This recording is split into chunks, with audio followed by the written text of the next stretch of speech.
The man on this printing plate was sold as a helpless spectacle. 3 years later, entire circus companies shut down because of him. The public was told he was a relic, a body that couldn't move, a living mistake. But something happened behind the curtains, something so disruptive that promoters tried to erase his name from their posters. They called him a fraud. They called him dangerous. They even burned the place where he worked.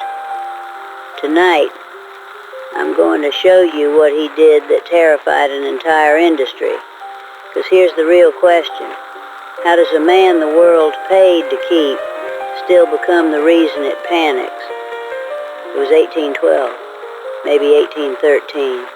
It does not matter the exact year, but the air in that office was thick.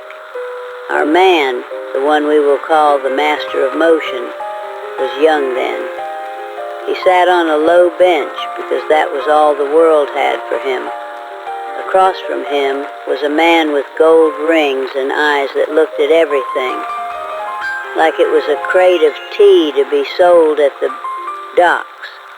There were no chairs for people like our hero, only places to be put. The promoter, he was a loud man. Though he spoke softly when he was counting money, he had a contract on the desk. I can see that paper even now. It was thick, heavy vellum, yellow as an old tooth. It didn't describe a person. It described an object of nature to be displayed for the edification of the public. The master looked at that contract. He could not walk to the desk, not yet. But his eyes moved faster than anyone else's. While the promoter talked about food and shelter and the magnificent opportunity to sit on a pillow and be stared at, the master was looking at the room. He saw the way the promoter's clock ticked on the wall. He saw the brass pendulum swinging back and forth, governed by gravity and timing. He saw the pulley system that opened the heavy velvet drapes. He understood things about the tension of those ropes that the man who owned them never bothered to learn. The promoter thought he was buying a passive thing, a creature that would sit where he was told. But the master signed that paper because he needed a roof, and he needed time. He gave away his freedom for a season, but he kept his mind. When he touched the pen to that inkwell, it was the last time he ever intended to be still. He was taken to the show. It was a grand place, I suppose, if you like the smell of wet sawdust and the sound of people whispering behind their hands. His job was simple. He was to sit on a pedestal. It was covered in red velvet, cheap stuff, the kind that itches your skin and catches the dust. The promoter told him, "You must be a relic. People want to see the impossible. They want to see a man who cannot move, because it makes them feel lucky that they can." So he sat. For 10 hours a day, the light of the lamps burned hot and low. He sat there under the gaze of thousands. I imagine what it was like for him, listening to the same jokes, the same gasps of false sympathy day after day. But if you look at the diaries I found, you realize he wasn't suffering from boredom. He was practicing. He was sitting on that velvet cushion, but in his mind, he was measuring the floor. He noticed that the stage was made of pine planks. He knew which ones creaked and which ones were level. He watched the way the people walked. He studied the hinge of a woman's ankle, the pivot of a soldier's hip, and the sway of a child's gait. He saw how the world used legs as pillars, and he began to wonder if there were better ways to hold up the sky. He realized that the greatest tragedy wasn't that he didn't have feet. It was that all the people who did have them used them so poorly. He felt himself becoming invisible in that room. The crowd saw the velvet and the torso, and they didn't see the engineer inside. He felt his muscles getting tight, and his bones feeling like they were turning to stone from the sitting. He knew that if he didn't move soon, he would truly become the object the promoter wanted him to be. He would become a statue that just happened to breathe. One night, the lamps flickered out. The crowd went home to their warm beds, and the circus was left to the wind and the ghosts. The master sat in the dark. He could have stayed on that pillow and slept, but his heart was beating with a rhythmic noise like a hammer on wood. He had spent his first few weeks of salary not on sweets or fine tobacco, but on things he could hide. He had scraps of high-grain leather. He had small pieces of seasoned oak found behind the carpenter's tent. He had brass screws that he had begged from the stagehand. He pulled himself from the pedestal using his arms. His arms were not just limbs to him. They were his engines. They were thick, powerful, and as steady as the beams of a bridge. He reached under his velvet throne where he had hidden his workspace. He didn't have a workbench, so his chest became his anvil. I think about the sound of that. Night, the tiny scratching sound of a small saw cutting through oak, the smell of cedar shavings and the grease he used to soften the leather. He was building something that had never existed. He didn't want a chair. A chair was just another way to be sat down. He wanted a way to be propelled. He took the leather and began to mold it into braces for his palms. He realized that if a man's hands were to become his feet, they needed armor. They needed to be able to grip and release, to push and to glide. He worked through the night, his fingers nimble and fast. He used his teeth to pull the leather strips tight. He used a small, sharpened stone to smooth the edges of the wood. There was a desperate kind of joy in it. He was a man building his own skeleton from the scrap heap of a circus. He would hide his progress whenever he heard the night watchman's heavy boots on the sawdust. He would roll back onto the pedestal and cover himself with a blanket, pretending to be a heap of cloth and forgotten limbs. But as soon as the footsteps faded, he was back at work. He wasn't just building a device, he was building a science. He calculated the center of gravity. He realized that if he sat too high, he would tip. If he sat too low, he would have no leverage. He needed to be precisely 3 inches off the floor to gain the most power from a single push of his arms. He didn't have a ruler, so he used the width of his own fingers to measure. 3 fingers of clearance. That was his golden rule. I have one of his prototypes here in the collection. It's a humble thing. It's a flat piece of wood with leather straps and 4 small casters he took from an old shipping crate. He spent nights lubricate those wheels with bacon fat and whale oil until they spun as silent as a secret. He didn't have the strength of his legs, but he had the leverage of his back. He knew that if he moved his weight just so, he could glide across a flat surface with twice the speed of a man walking. He was turning his absence into an advantage. A walking man has to lift his weight with every step. The master realized that if he could stay low and roll, he didn't have to fight gravity. He could cooperate with it. Then came the moment that changed everything. It was the middle of an August night. The air was thick and smelled of rain that wouldn't fall. The master was finished with the first chassis. It wasn't beautiful, but it was honest. He placed his body onto the frame. He strapped the palm braces, what he called his mobility mittens, onto his hands. For the first time, he didn't have to drag himself. He didn't have to lift and thud. He reached out, his palms touching the smooth, polished pine of the inner circus ring. He pushed. It was a light push, no more than he would use to shove a plate of food away. But the wheels spun. The oak frame groaned once and then settled into a hiss. He moved. He didn't just crawl, he traveled. He sailed across the floor, the wind of his own motion catching his hair. He reached the other side of the tent in 4 seconds. It would have taken him 20 on his belly.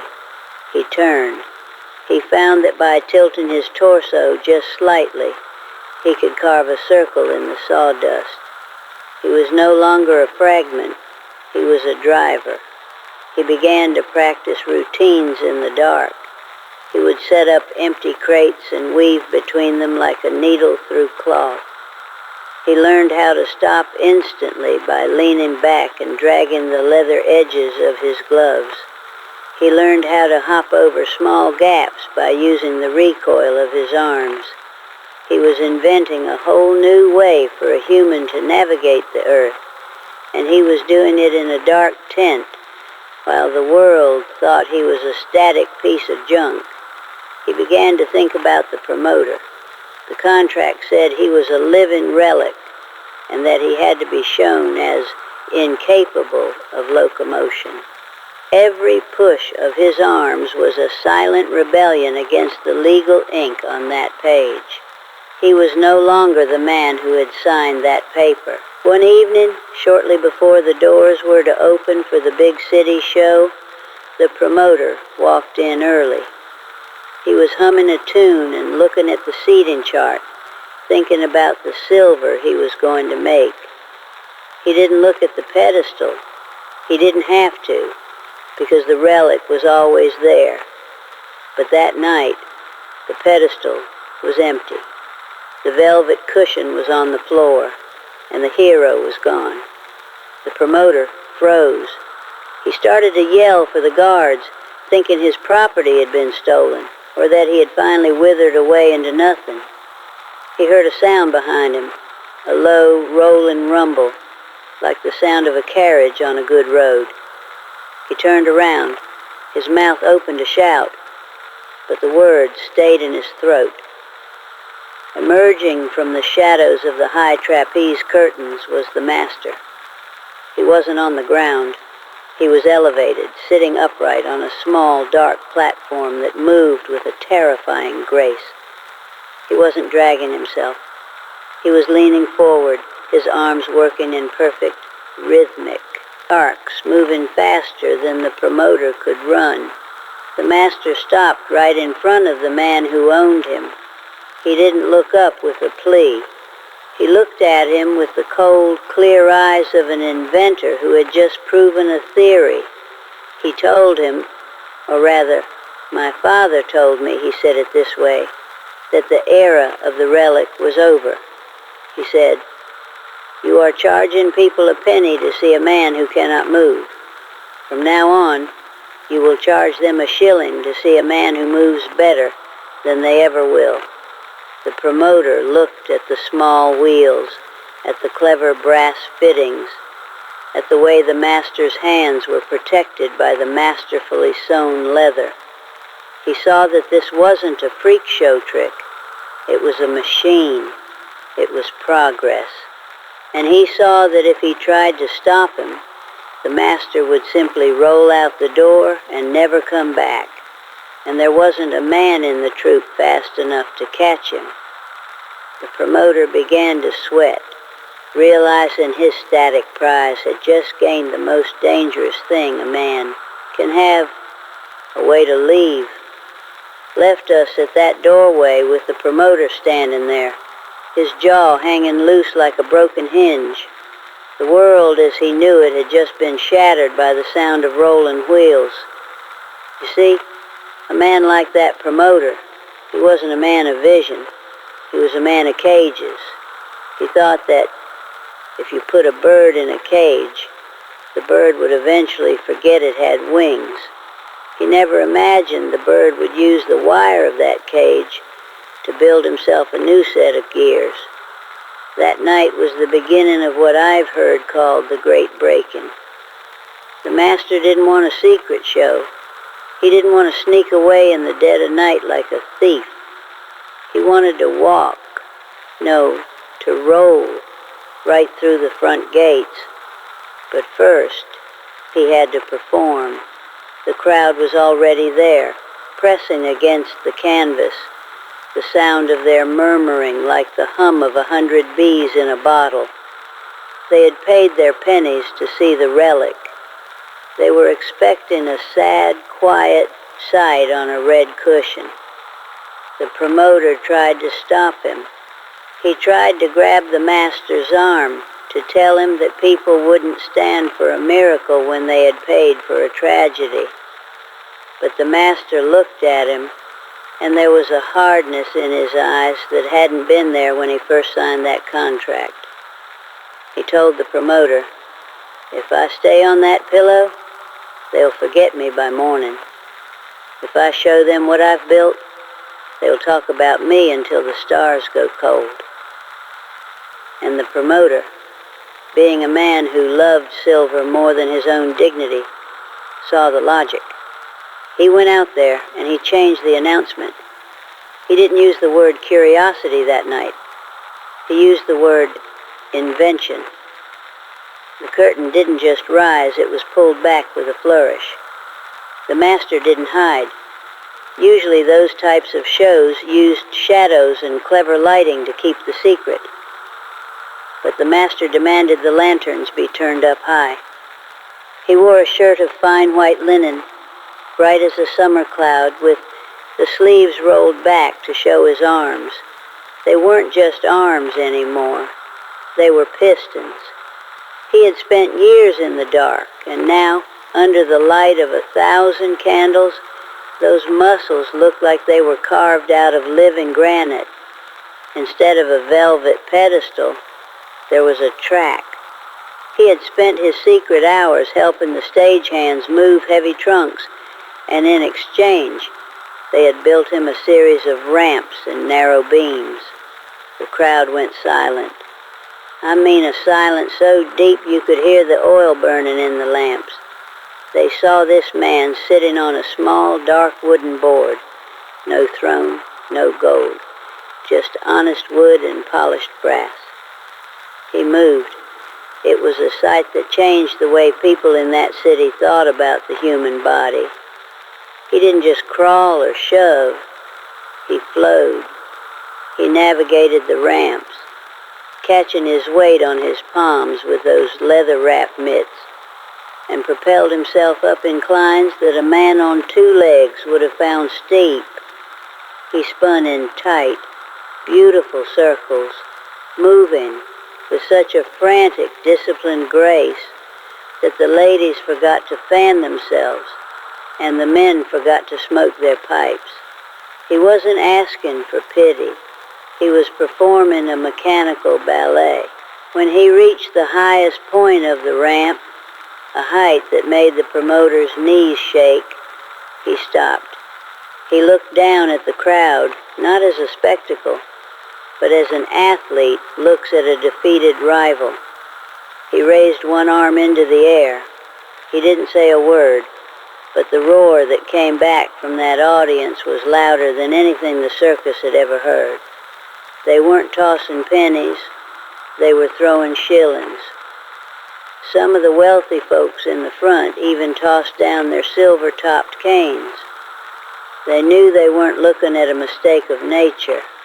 They were looking at a master of his own fate.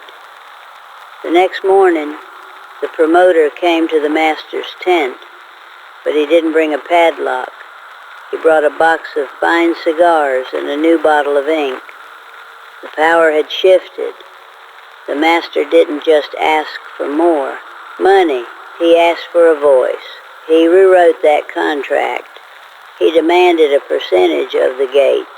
He demanded a private wagon. But most importantly, he demanded his own time.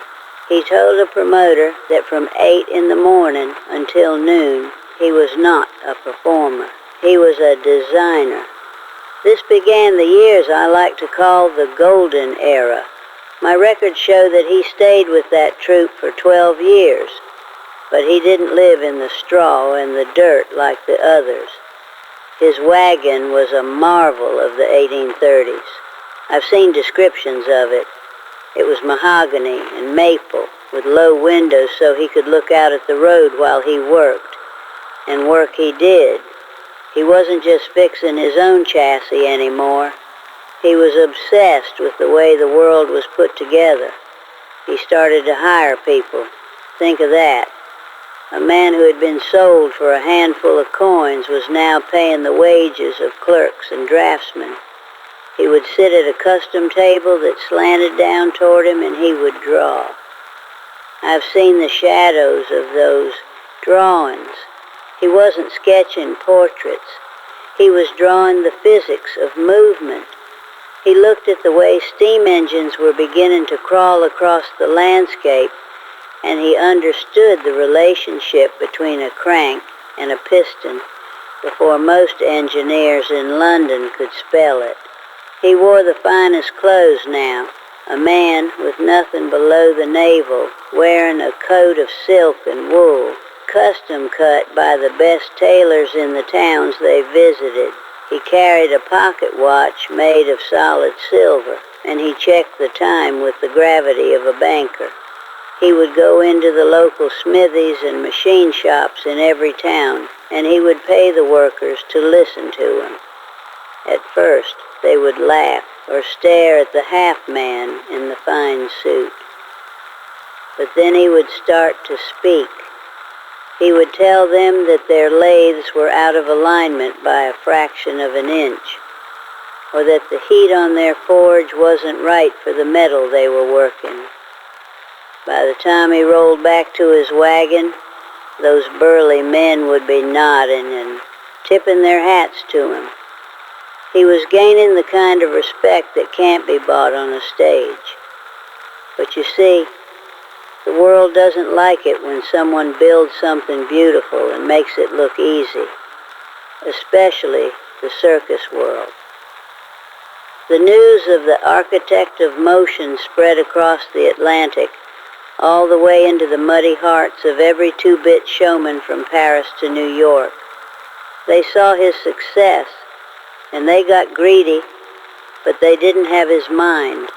They didn't have his decades of silence where he learned to hear the music in a piece of brass. All they saw was the feature. All they saw was the silhouette of a man without legs who could move. And that is when the industry did what it always does to things it cannot understand. It began to manufacture a lie. It started with the posters. They were cheap, printed on thin paper that would dissolve in the first rain. They advertised the phantom flyers or the mirrored men. These weren't masters. These were just ordinary men with a trick. I remember reading a diary from an old stagehand who worked for a rival show. He described how they would build these boxes.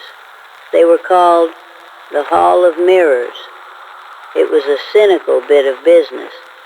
A promoter would hire a healthy young man, a fellow who could run a mile and jump a fence, and they would hide the bottom of him in a velvet-lined hole or behind a series of tilted mirrors. The man didn't move. He didn't have to. The mirrors did all the work, making it look like there was nothing where a man's legs should be. The crowd, especially the ones who weren't willing to pay the high price to see our master, would flock to these tents. They thought they were seeing the same thing. They saw a man in a costume, sitting still or leaning over a hidden platform, and they gaped just the same. They didn't care about the engineering.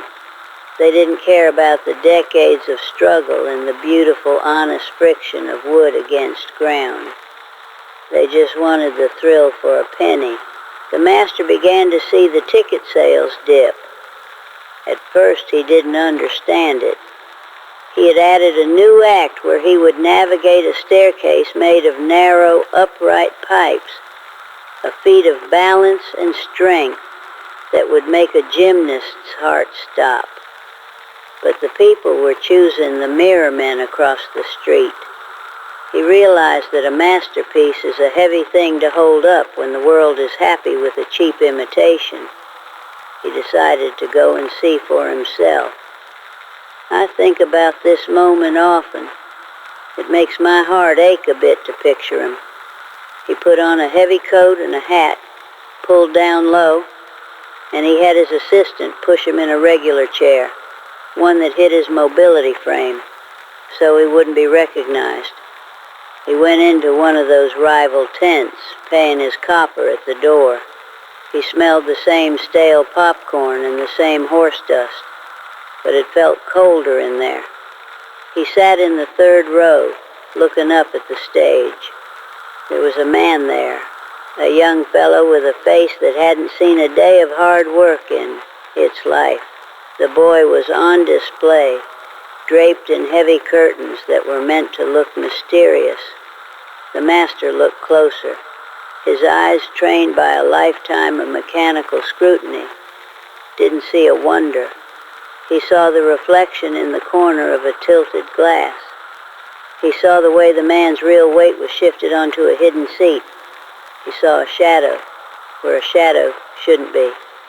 It was a lie, a flat, uninspired lie. But then he heard the crowd. They weren't clapping for a master. They were hooting and hollering at a fake. A woman next to him said to her husband, "See? He looks just like that fellow with the fancy wagon. And this one only cost us a cent." The master didn't stay for the end of the show. He felt a coldness in his bones that no white linen shirt could fix. He went back to his mahogany wagon and he looked at his blueprints. For the first time, he felt that his inventions were nothing but paper. He felt like he had been running a race toward a finish line that the world had just moved 10 miles further away. The industry pit was deep and it was made of glass and smoke. The rival shows began to write letters to the newspapers, claiming that our master was the fraud. They said his elaborate mobility frames were just a scientific way to hide his secrets, while their natural wonders were the real deal.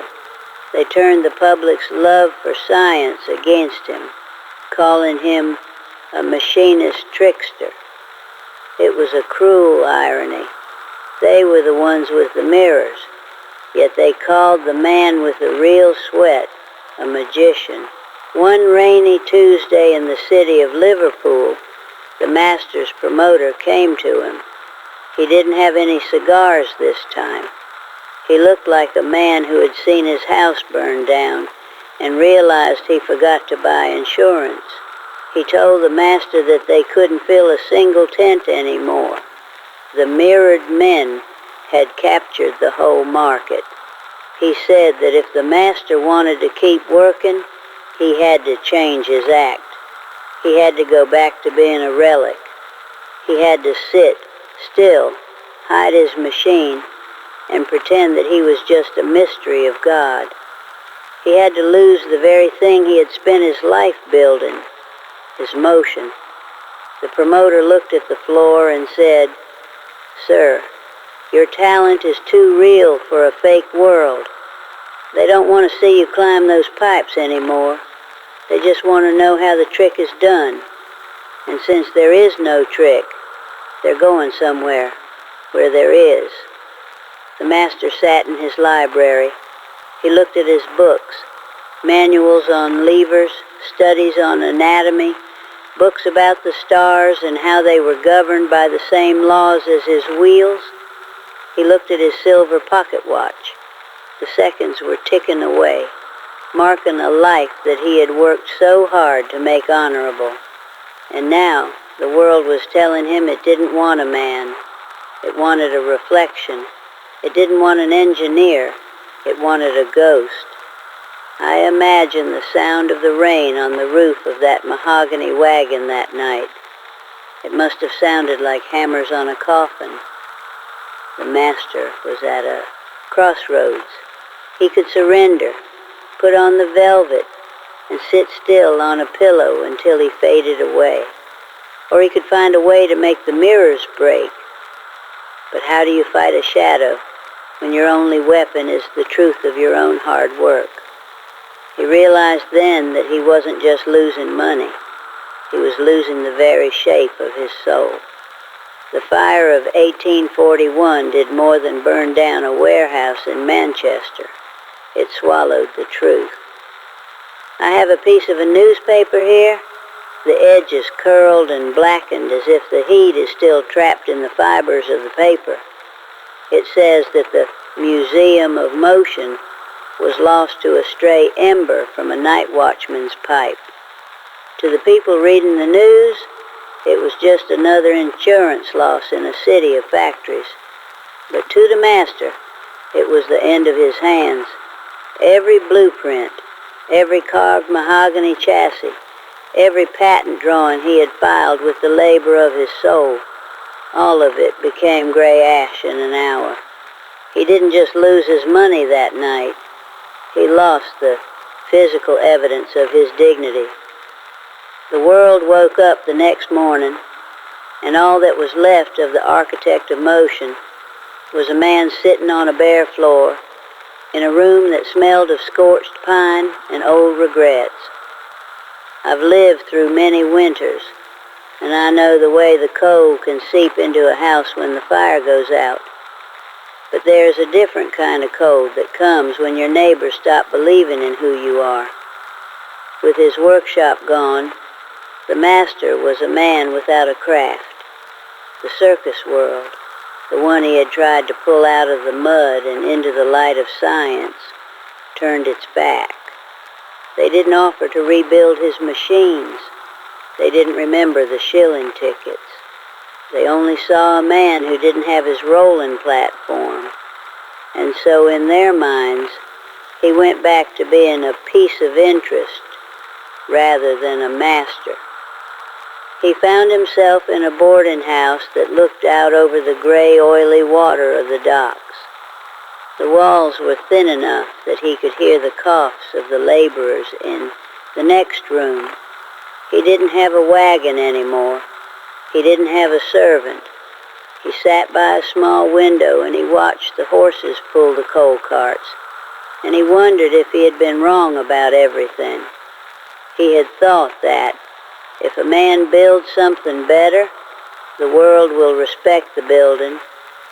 But the fire showed him that the world mostly just wants to be entertained by the smoke. He lived on bread and thin soup for a long time. I don't know the exact months, but I know how time feels when you're waiting for something to change that you can't change yourself. It was a dark internal pit, the kind where you start to believe the things your enemies said about you. He would look at his palms, once tough and calloused from his incredible athletic feats, and he would see them becoming soft. He would see his reflection in the dark glass of the window and see only a silhouette. No architect, no master, just a man. Then one evening, there was a knock on the door. It wasn't the kind of knock you hear from a friend. It was a heavy, confident sound. The old promoter had come back. He wasn't the same man as before. He looked older. His coat was a bit frayed, but he still had that look in his eye that said he knew the price of everything and the value of nothing. He came into the room, smelling of cheap gin and rain. He didn't offer a hand. He just looked at the bare floor and the empty corner where the master's drawing table used to be. He had a bag in his hand. It made a clinking noise, a sound the master knew very well, the sound of silver coins, the charity coins that are given when someone feels a mixture of pity and superiority. The promoter told him that there was a freak revival starting up in London. a collection of the old stars for one final tour to show the young folks how it was done in the early days. He told the master he wouldn't even have to move. He could just sit on a red cushion again in a dimly lit booth, and people would pay to see the legend who was once a leopard. I want you to think about that offer for a moment. To a man with no money, with a cold room and a stomach that felt like a clenched fist, it was the easiest thing in the world to say yes. He could have been warm. He could have had meat and a blanket and a seat in a first-class carriage. But the promoter made a mistake. He told him, "Sir, don't worry about the wheels. People don't want to see you work that hard. They just want the memory of the mystery. We'll hide your arms, put you in some silk, and it'll be like you never even had to labor at all." The master didn't look at the bag of money. He looked at the promoter's boots, which were muddy from the street. He thought about those nights in the secret tent, the smell of the grease, the physics of the lever, and the way his heart had hammered against his ribs when he first felt the air move past his face on those 4 little brass wheels. He realized that the promoter wasn't offering him a life. He was offering him a grave that just happened to be lined with velvet. He didn't scream or shout. A man like that, he has a quiet way of being strong. He just leaned forward, his torso balanced perfectly over the edge of his bed, and he told the promoter to leave. He said that a man who has learned how to glide can never be satisfied with sitting. The promoter got angry, calling him ungrateful and telling him he would rot in that room before any respectable manufacturer would hire a man of his shape. He threw a handful of coins onto the wooden floor, those charity coins, and walked out, leaving the door swinging in the damp breeze. The master didn't pick up those coins. I know this for a fact, because the diary I found mentioned he left them there for the maid to find. He would rather have the hunger than the humiliation of being a relic one more time. But after the door closed, the room became even quieter. The sun went down, and the gray light of the street lamps began to crawl across the floor. This was his deepest shadow. He sat there in the silence, and he began to look at his own body as if it were a traitor. He thought about how much easier his life would have been if he had just been born ordinary, a man who could blend into a crowd of shadows. In a moment of real despair, the kind that takes a man's pride and turns it into salt, he reached under the bed and pulled out a small iron chest. Inside was the last piece of his old life. It was a silver-headed wrench, the one he had used to tighten the axles on his first successful racing frame. It was a beautiful tool, perfectly balanced, heavy, and honest. He looked at it, and he didn't see an instrument of creation anymore. He saw a reminder of everything he had lost. He started to take apart his own personal chair, the one he used to navigate the boarding house. He turned the wrench against the brass bolts, his movements mechanical and cold. He was going to dismantle the thing piece by piece. He thought he would sell the scrap metal to the forge down the road and use the money to buy a quiet ticket back to the country, to fade away where nobody knew his name. Every time he loosened a screw, it was like he was loosening his own grip on the world. He felt that the age of machines was over for him, and that the mirrors of the world had finally won. He felt like he was erasing himself, one bolt at a time. I remember my grandfather once said that the dawn is never as bright as when it comes through a window that's been boarded up. While the master was there on the floor, surrounded by the guts of his last invention, he heard a sound at the door. Not a knock this time, but a scratching. A hesitant, light noise, like someone wasn't sure they had the right to be there. He didn't move at first. He didn't want to see anyone. But the sound didn't stop. He pushed himself toward the door, not with grace this time, but with the heavy effort of a tired man. He pulled it, open, expecting the landlady or a beggar. Instead, he saw a man, a laborer by the look of his worn cap and the soot on his face. And standing next to the man was a boy, no older than 8 or 9. The child was quiet, holding on to his father's hand with a grip that looked tight enough to turn his knuckles white. The master looked down, and he saw why.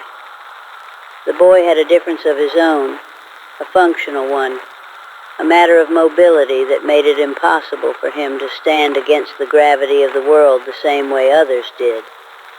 He had a set of crude crutches, pieces of wood tied with twine that looked like they were hurting more than they were helping.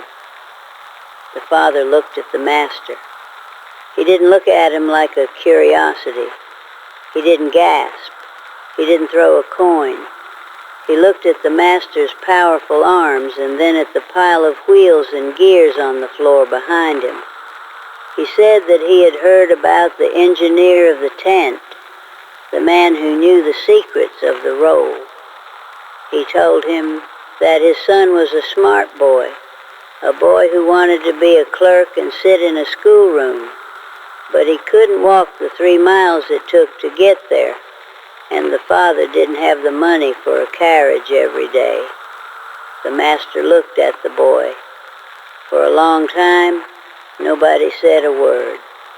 He looked at the kid's eyes, which were bright and filled with a fearful kind of hope. The kid wasn't looking for a show.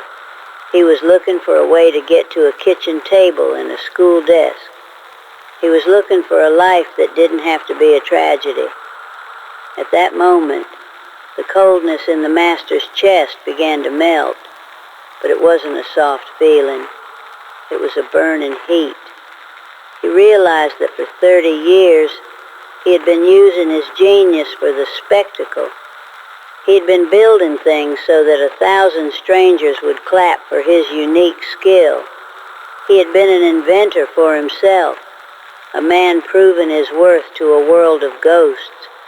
And because he had been building for the show, when the show went away, he thought his value went with it. He looked at the child, and then he looked back at the pile of scrap on the floor. He saw a caster wheel. He saw a piece of oak. He didn't see a trick anymore. He saw a solution to a weight problem. He realized that his inventions didn't have to be rare. They had to be necessary. I've often wondered if he felt the weight of that silver wrench in his hand at that moment. He didn't sell it for scrap. He didn't leave for the country. He reached out and he put his hand on the boy's shoulder, a firm, heavy touch that spoke of years of leaning against the world. He told the father to bring the boy inside. He said that a schoolroom shouldn't be 3 miles away if a boy has his own set of wheels. That night, for the first time in months, the master lit a lamp and didn't care about the cost of the oil. He didn't reach for the silk or the velvet. He reached for his charcoal. He began to draw on the back of one of the charity broadsides he had found in the hall. He didn't draw a throne. He drew a narrow frame, small enough to go through a common doorway, strong enough to take a beating on the cobbles of a factory town. He looked at the child sitting on his bed and he began to measure. 3 fingers of clearance, he said to himself. Not for the circus floor, for the world. He stayed up all night. The sound of his tools returning to work was like a song in the darkness of the boarding house. He wasn't dismantling himself anymore. He was building a path for someone else.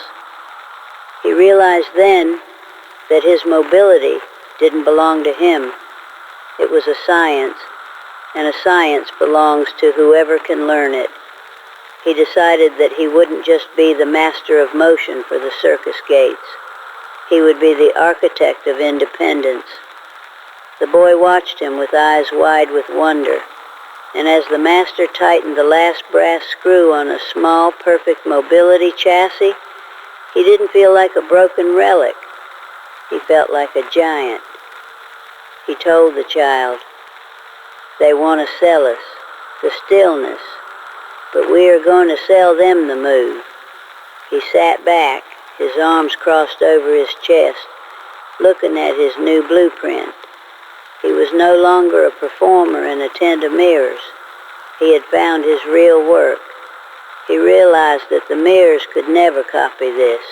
They could copy the way a man looked, but they could never copy the way he helped a neighbor stand up. The shadow was gone, replaced by the hard, honest light of a workshop. He knew then that the circus was dead, but the architect had just been born. He didn't need the shillings anymore. He didn't need the gasps of the crowd. He stood at the start of a whole new life, and for the first time, he was ready to put his name on a piece of iron that would outlast every ticket stub ever printed.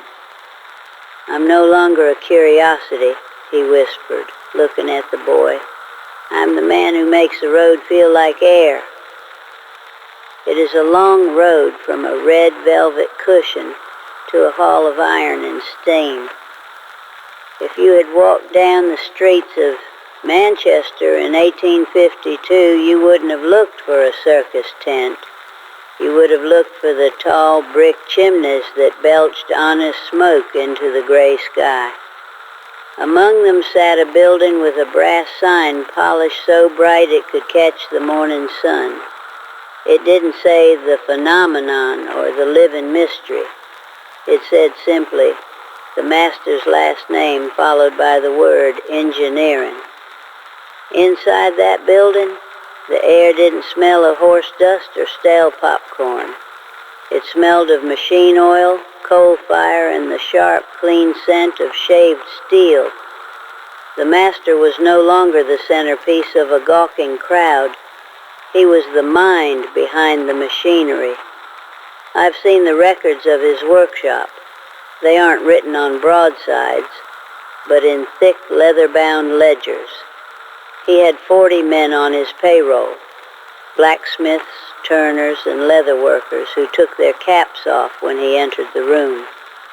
They didn't see a half-man sitting on a board. They saw a man who had more discipline in his little finger than most men had in their whole bodies. He wore a tailored suit of the darkest charcoal wool, cut with the precision of a surgeon's blade. He didn't use the simple board he had scavenged from the boarding house anymore. He had built himself a director's carriage. It was a masterpiece of Victorian design, carved mahogany, silver inlaid wheels with rubberized rims that could navigate a factory floor in silence. When he moved between the lathes and the anvils, he didn't look like he was navigating an obstacle. He looked like the captain of a great ship, presiding over the engine room, the industry pit, those mirrors and those lies. They had fallen away. You see, mirrors can't build a wheelchair for a coal miner who lost his legs in a collapse. Mirrors can't help a child born without a stride get across a cobbled street. The world finally realized that while you can buy a laugh for a penny, you pay a fortune for independence. The master didn't charge a fortune, though. That was the most remarkable part. He patented his gear ratios and his axle designs, but I've found letters where he released those patents to hospitals and charitable almshouses for not a single cent of royalty.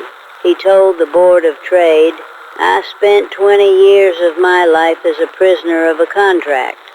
I will not have another man's mobility bound by my own greed."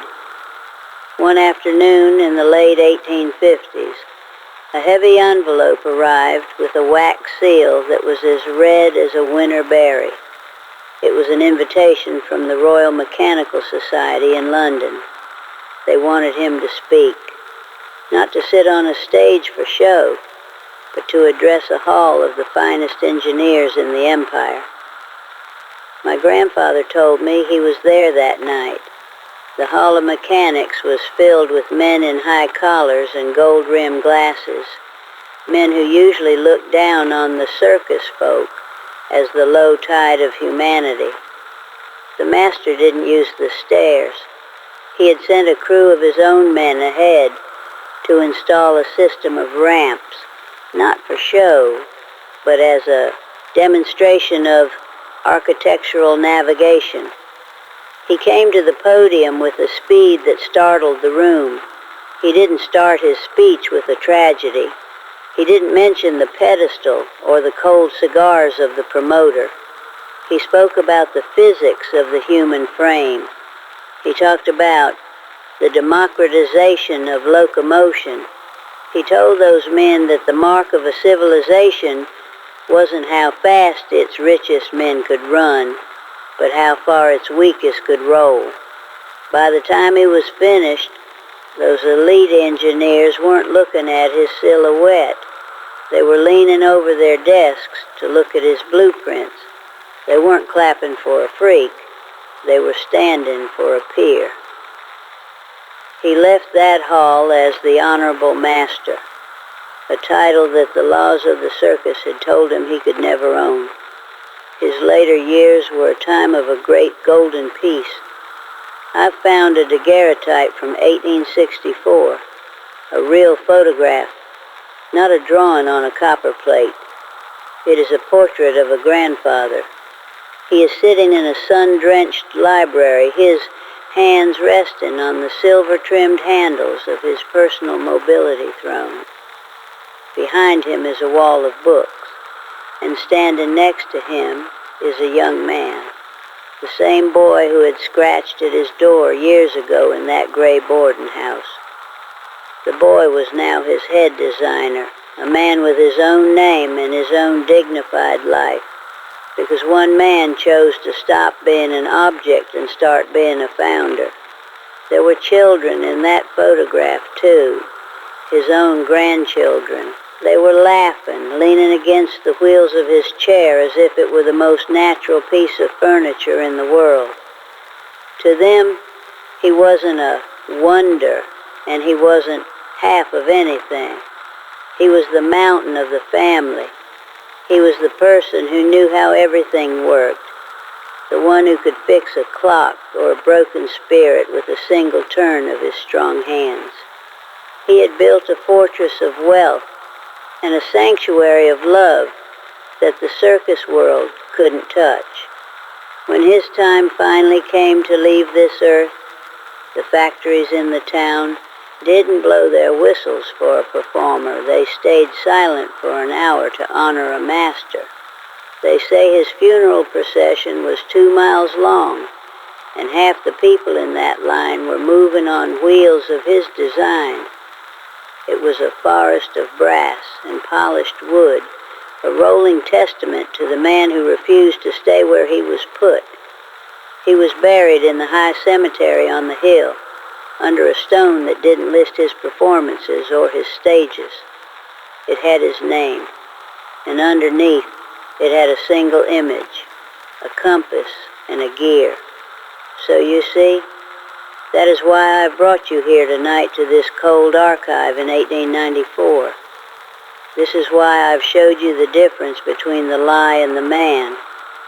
I'm going to do something now that should have been done 80 years ago.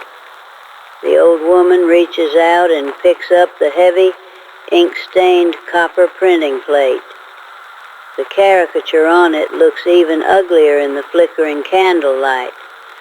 a relic of a time when the world tried to sell a human soul for a penny and a lie. She doesn't put it back in the archive box. She carries it to the large iron bin in the corner of her study, the one she uses for scrap that has no value to the history of a real man. She lets it drop.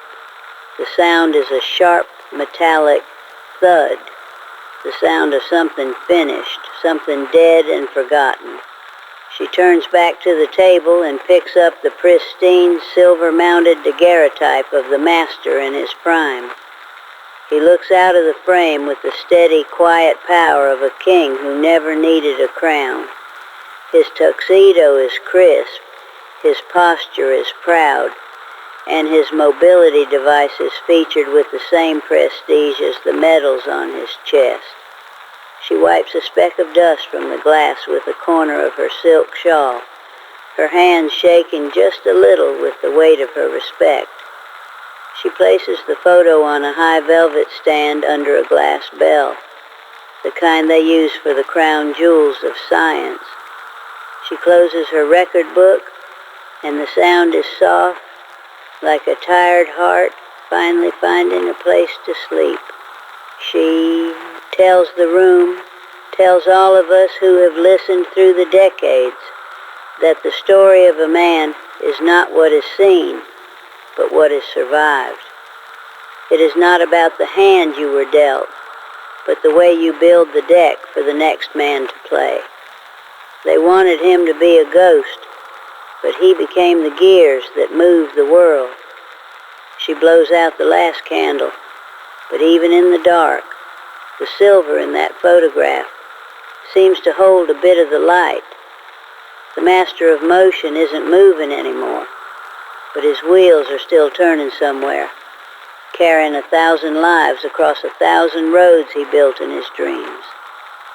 The iron of that copper plate will eventually rust and flake away until it is nothing but dust, but the architecture of that soul remains.